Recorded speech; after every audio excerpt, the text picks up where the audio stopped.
Crimea দখল কিংবা ইউক্রেনের ন্যাটোতে যোগদান নিয়ে চাপা উত্তেজনা চলছিল কয়েকদিন ধরেই, যার প্রবল বিস্ফোরণ ঘটে ২৪ ফেব্রুয়ারি ২০২২।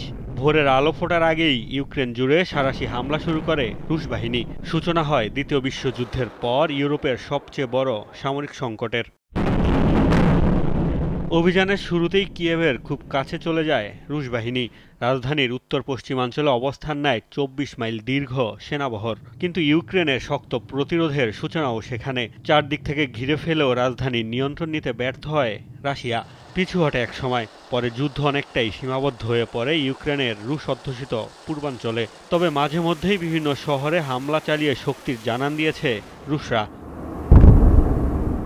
এক বছর ধরে চলা ভয়াবহ এ সংঘাতে বিপুল ক্ষয়ক্ষতি হয়েছে দুই দেশেরই।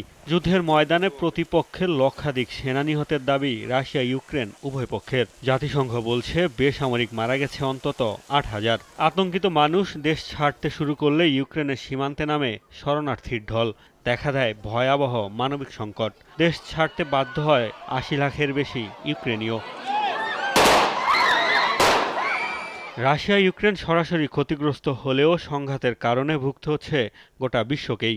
বাধাগ্রস্ত হচ্ছে জ্বালানি তেল ও খাদ্য রফতানি, যার প্রভাব পড়েছে সব ক্ষেত্রে। একদিকে বেড়েছে খাদ্যপণ্যের দাম, অন্যদিকে দেখা দিয়েছে খাবারের সংকট। মুদ্রাস্ফীতির তোড়ে নাকাল নিম্ন ও মধ্যম আয়ের দেশগুলো।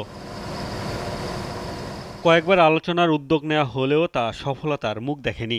কিছুদিন পরপরই হামলা জোরদার করেছে রাশিয়া। বেশ কয়েকবার পারমাণবিক হামলার হুমকিও দিয়েছে মস্কো। পশ্চিমা অস্ত্রে পাল্টা আক্রমণ চালাচ্ছে ইউক্রেন। যুক্তরাষ্ট্র ও ন্যাটোভুক্ত দেশগুলোর কাছ থেকে ট্যাঙ্কের মতো ভারী অস্ত্র পেতে শুরু করেছে কিয়েভ। আলোচনা হচ্ছে যুদ্ধবিমান সরবরাহ নিয়েও। এদিকে ইরান উত্তর কোরিয়ার বিরুদ্ধে এই যুদ্ধে রাশিয়াকে অস্ত্র সরবরাহের অভিযোগ উঠেছে। যুক্তরাষ্ট্রের দাবি, পুতিনকে সামরিক সহায়তা করতে যাচ্ছে চীনও। যদিও পশ্চিমাদের এসব দাবি প্রত্যাখ্যান করেছে দেশগুলো। শুরু থেকেই অবশ্য মস্কোকে সমর্থন দিয়ে আসছে বেলারুশ। পরিস্থিতি যেভাবে ঘোলাটে হচ্ছে তাতে বিশেষজ্ঞদের শঙ্কা, যুদ্ধ দীর্ঘায়িত হওয়ার পাশাপাশি বাড়তে পারে পরিধি।